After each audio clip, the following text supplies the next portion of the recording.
Okay, I hope this thing works.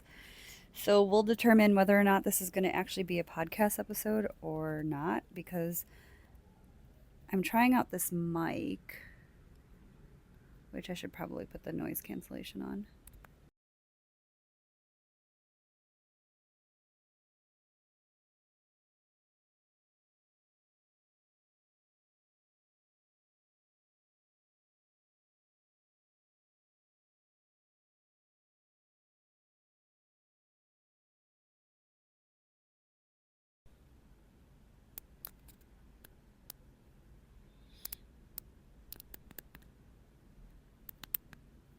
How do I know if the noise cancellation's on?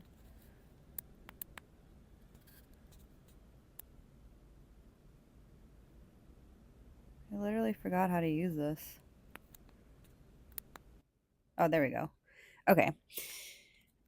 So yeah, we'll see if this is going to be a podcast episode because these mics keep cutting out. And so if it doesn't catch the whole thing, then I guess it's not meant to be an episode. Um, so there's that. And I'm recording this on my phone instead of doing it on my computer. And we'll see how this goes. Anyways, so that first episode was just part one. I was actually kind of laughing because my friend, the one of two people that listened to it, um, who are two of my closest friends, she was like, "You didn't even get to his side." And I was like, "I know, it was already 40 minutes and I didn't want to make it any longer." So, that is what we're going to dive into today is where I take accountability in my part in this breakup, where I think that this is a common theme that probably can happen in all relationships. I think that there's like, in some cases it's a mutual breakup, in some cases an incident happens, but I think that there is always things that lead up to the incident if there is an incident. So I'm going to go ahead and say this is the episode where I will try to defend Ryan in some sort of way, but not completely. That's his own fault for not being here. I'm just joking. Um, but okay, so where do I want to start? I actually don't even remember where I really ended off. Um, where did I end off? Well, I guess that doesn't really matter. Anyways, we broke off and I canceled the wedding. We had all of our vendors in place and we had a date and we put deposits down. And honestly, COVID was some sort of blessing in disguise because we were supposed to get married October 3rd of 2020, but because of COVID, we had to move our date to 2021.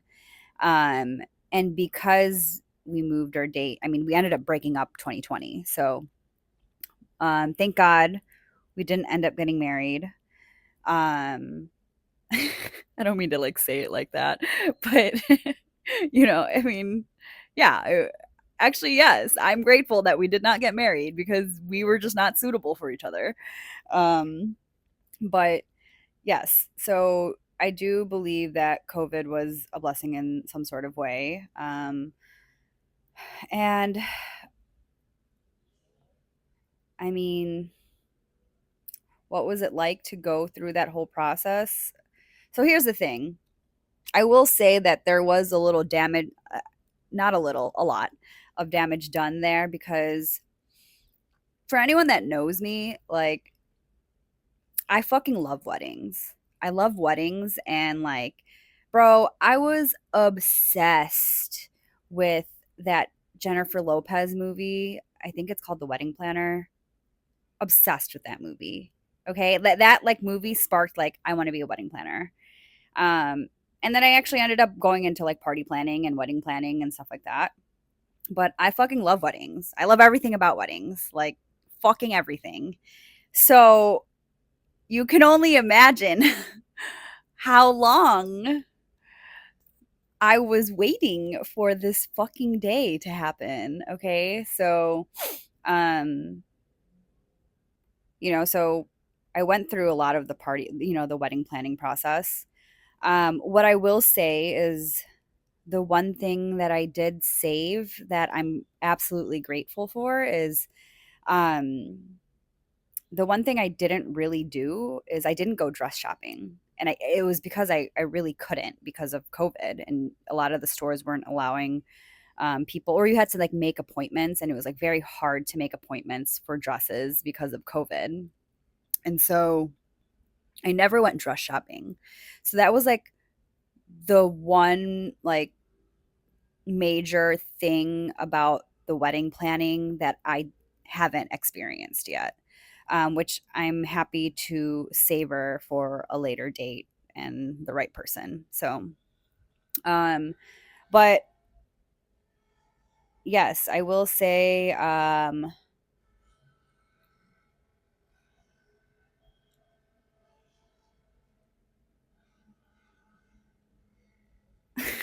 sorry for that pause. I was trying to think of if I had mentioned like, oh, I think I did that we stayed together for almost 2 years after I had, found out that he actually didn't want to marry me. Um, so yes. Thoughts behind that? I don't know if I actually ever if I elaborated on that, but now looking back, I realize like one, I was super ashamed. Like I was so afraid of leaving that relationship because this relationship and this goes to like in some sort of ways the defense on Ryan's side because in all reality, I should have left the relationship after that first time. After the first time I found out that he didn't want to get married, like I think it's also crazy of me to stay in that relationship. But, like someone is pretty much saying, well, it was very confusing because it was like he was telling her that he didn't want to get married, but then he was still telling me that he wanted to work it out. So it was very confusing, but I should have really took into consideration the facts that were in front of me. And I should have left at that point. But one, I was so ashamed of like having to tell like I mean, we had invited like maybe like 250 guests to our wedding. We had sent out all of our save the dates. And I already had family that was like planning their trip, asking like where to fly in, where to stay. And the and honestly, which is actually pretty funny, I actually never formally announced that we weren't getting married. Um, like we probably should have sent or like told the people that we invited to the wedding that we're no longer getting married. Like we sent out a notice that we were changing the date to 2021. But we broke up in October or September of 2020. So people and this is COVID. So like you're not really like seeing people, or I wasn't really in contact with a lot of people. So by the time like 2021 came around, like people were still under the impression that we were getting married that year. And we never really formally announced that we weren't getting married, which is actually kind of fucked up.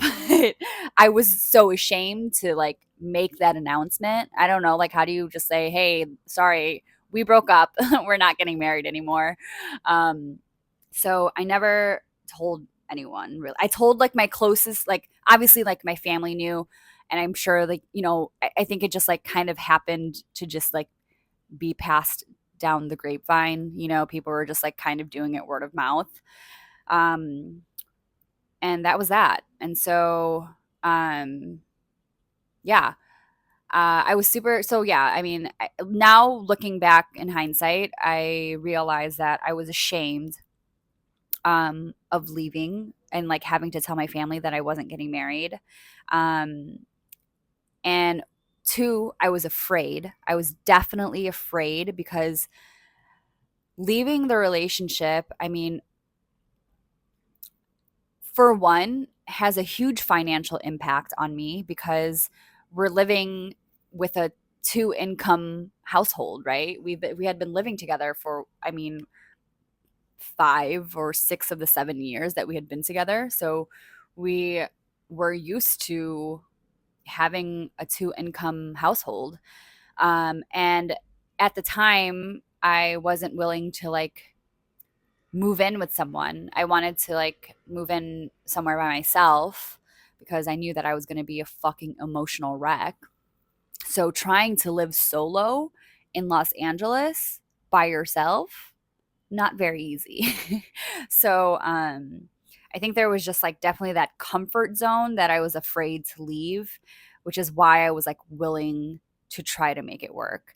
But also like, I mean, my life was my identity. My identity was so caught up in his. Like, my friends were his friends, and like, I was so close with his family. His family was my family. Like, so the thought of like, and this is obviously like something that I had to go through once we actually finally did break up. It was like,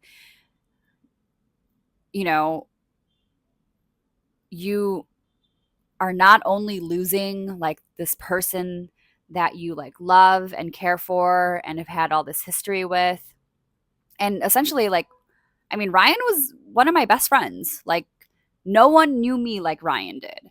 So you're not only losing that person, you're also losing your friends, you're losing family, you're losing your home, you're losing your financial security.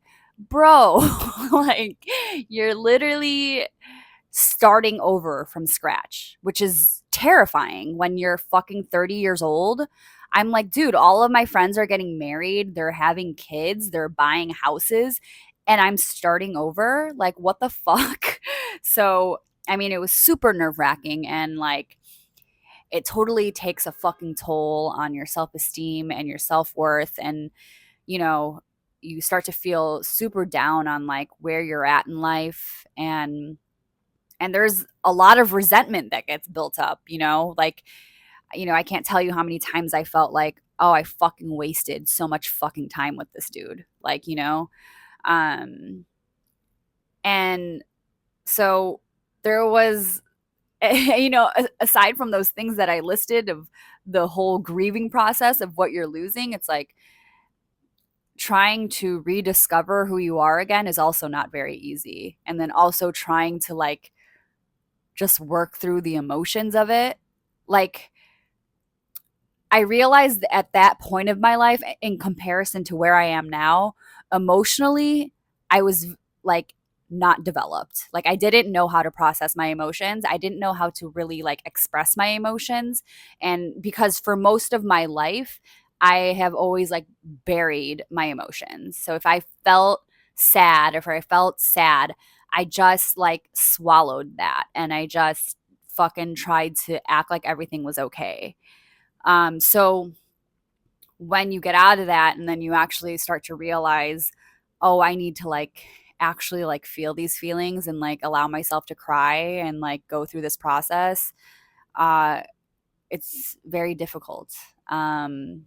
And, you know,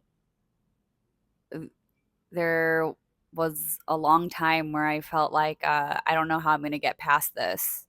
Um, and you don't know how you're going to move forward. You don't know how you're going to get out of bed.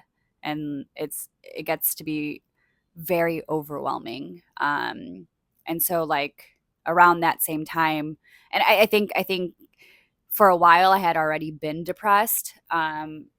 And I had already had anxiety, but the severity of it definitely took a turn like at that point in my life. Um, but for a while it was masked with work. So like I dove into work. And I was working so much and work was all I fucking cared about because I couldn't fathom like having to come home and like sit with myself and sit and accept this like new reality of my life. So I was working so much, and that was my distraction. So it wasn't until I quit that job that I really started to like process a lot of what was happening. So that like grieving process, it like didn't happen um, thoroughly until, it must have been, like maybe a year later. It wasn't until I really started grieving that relationship and started really processing what happened, because I distracted myself with work.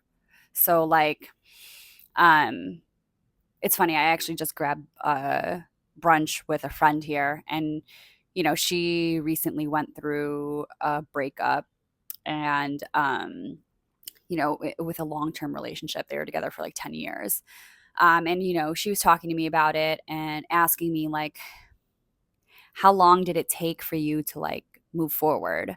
And honestly, like, honest answer, probably like I thought it was 2 years, but I really feel like it hasn't been until like recently. And it depends on like what kind of like point you consider like starting over. But it's like, it's been 4 years since we broke up, and it hasn't been until like recently that I really feel like I've started a new life. So, that's like 4 years of grieving. And not to say that I was grieving for the entire 4 years, but I definitely was still reflecting and processing. And as I continued to date moving forward, like I was still discovering the triggers that had happened within my relationship with Ryan. So there was still definitely like a lot of healing to be done as I was like dating throughout those years. Um, but getting back to the point of like accountability, um, here is my biggest defense for Ryan. And this is where I feel um, that I understand him in some sort of way, is that I moved to LA. So I moved to LA in 2013, and I had no intention of staying in LA, which is really funny because it's like the same way that happened with me moving to Manila. I had no intention of staying here, but when I got here, I was like, okay, I guess I'm going to stay here. um, but yes, I moved to LA, and I like at the time I was just like kind of over Chicago. I was like drinking a lot and partying a lot and having a lot of casual sex. And it was just not, I was not in a good place. I was definitely not in a good place. And so I just felt like I needed a change of scenery. And at the time, my brother and his girlfriend, they were about to have their first baby, my niece. And so I figured, hey, okay, I'll come over there and I'll help you guys out with the baby. So I ended up moving in with them, and I ended up like staying for like, I think a year and a half or so, and helping taking care of my niece. And then, eventually my nephew came. So, I spent a lot of time like babysitting them as well. But I didn't have the intention of staying in LA, and then I met Ryan, and and then I eventually stayed. I met Ryan like um must have been like 6 months after I had gotten to LA. And at the time that I had met Ryan, I didn't have a lot of friends. Like it was very difficult for me to make friends. Like one, I had a hard time finding a job in LA before I started working at Yard House. And when I did start working at Yard House, like, I didn't really talk to a ton of people.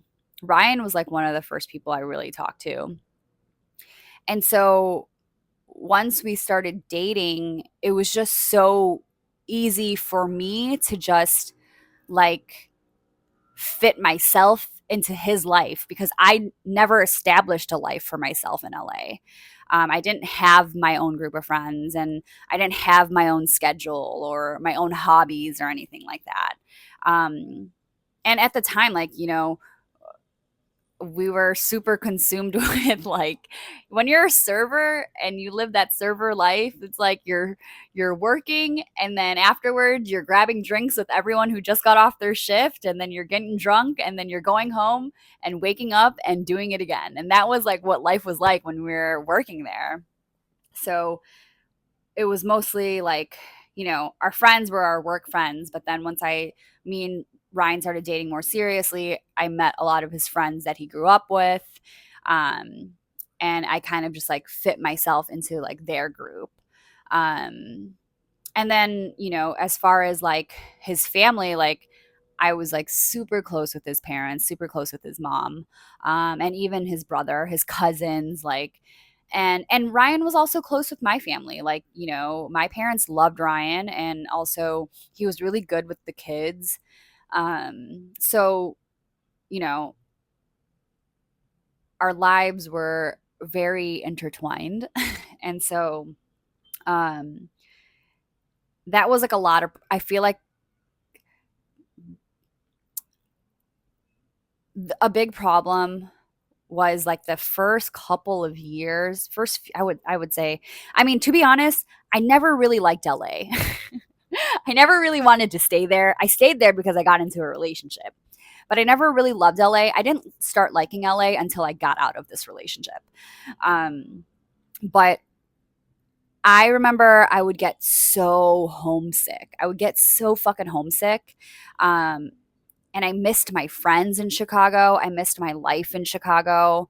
I missed my family in Chicago. And it was hard because, like, I didn't really want to be in LA.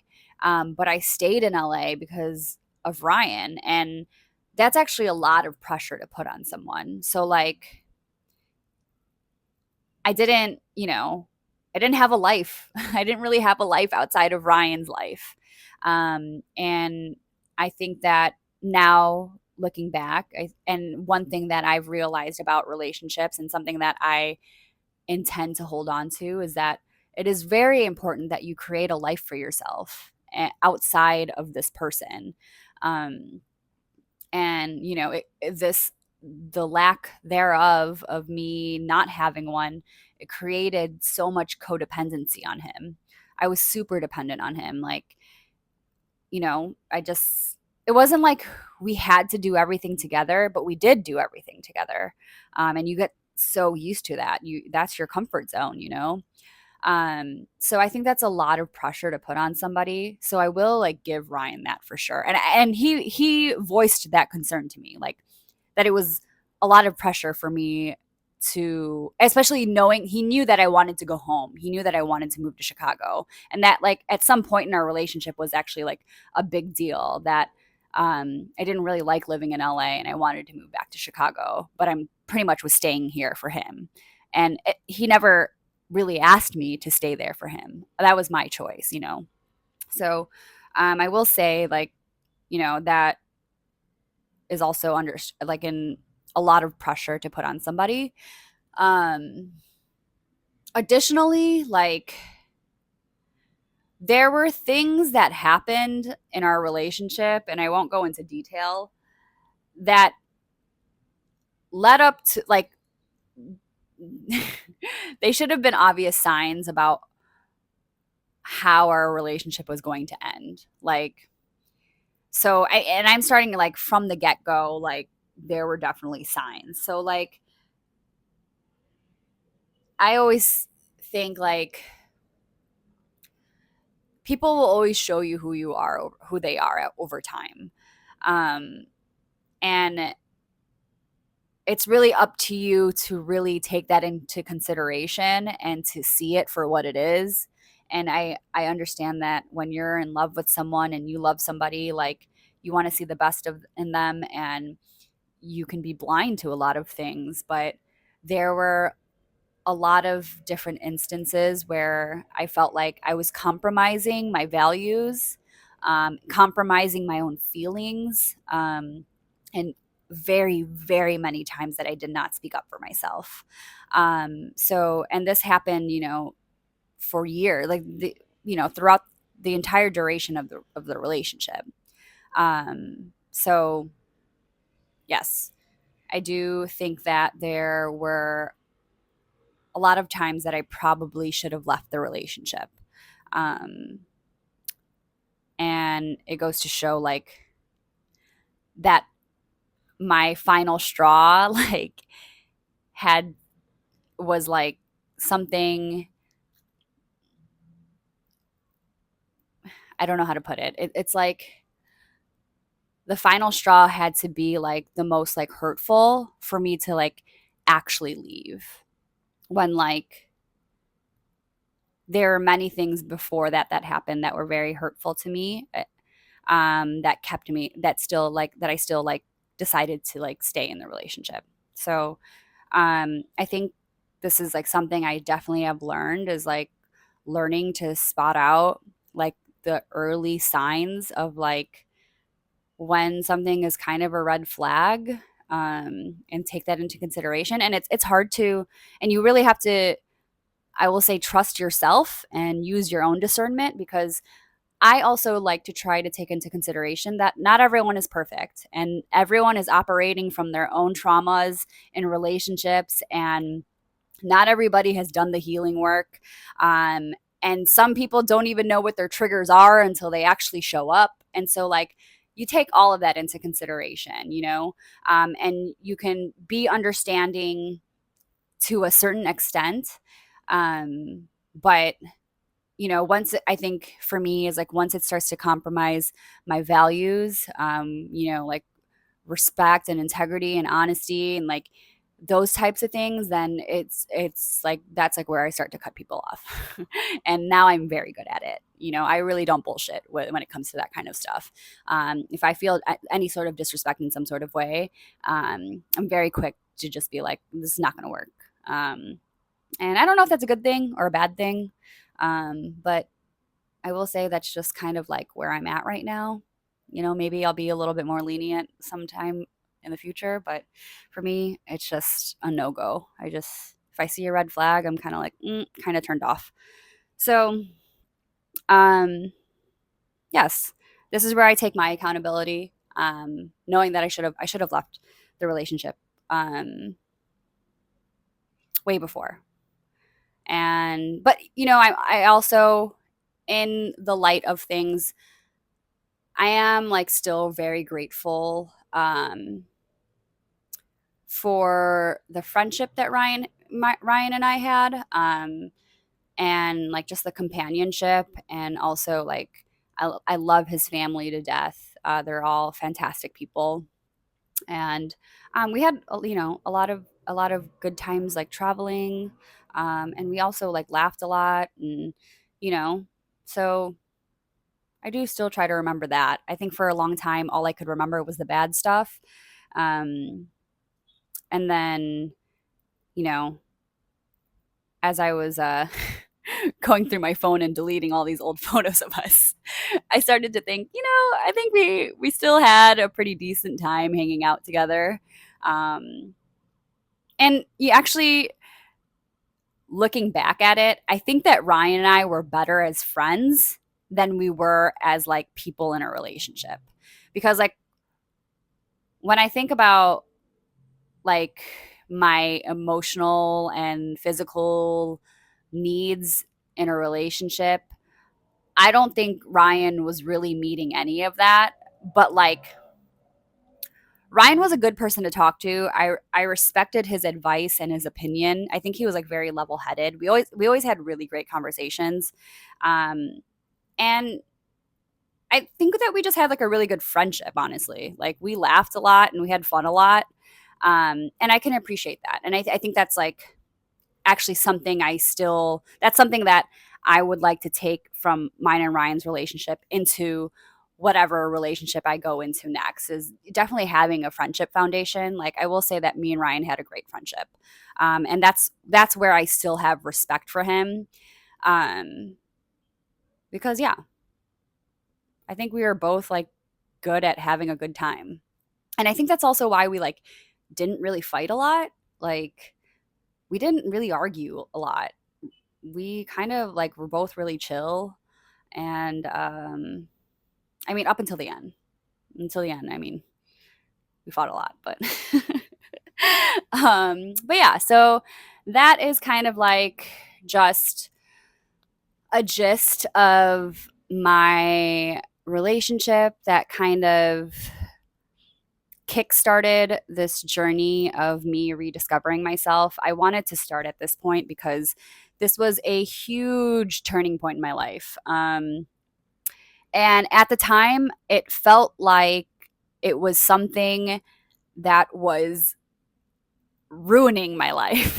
Like I did not see it that way when it was happening. When it was happening, I was like in full blown panic mode, like, what the fuck is going on in my life? And it literally felt like rock bottom. Actually, I feel like rock bottom hit after we broke up. It still took some time. It got worse before it got better. So, um, this is kind of like a big turning point in my life. And this is like where I wanted to start. And really, essentially, my main like takeaway for people is that like for one, like as much as I can try to explain both sides of us, like no one really knows your relationship besides the two people that are actually in it. um and two, like there's always accountability on both sides. And it takes a serious level of understanding yourself in order to understand where this other person may be coming from. And so, um, I hope that people can keep that in mind. Especially when it comes to like the blame game. I don't like to play that when it comes to relationships. That's why I love when people say it was just like a mutual breakup, because I think essentially when breakups actually happen, um, yeah, I think it's an agreement between the two people, realizing that there is fault on both sides. So uh, yeah, I think that that's kind of like where I'm going to end this. And I'm very excited to. I don't know where I'm going to take this next, but yeah, I hope you enjoyed. I'll catch you on the next one.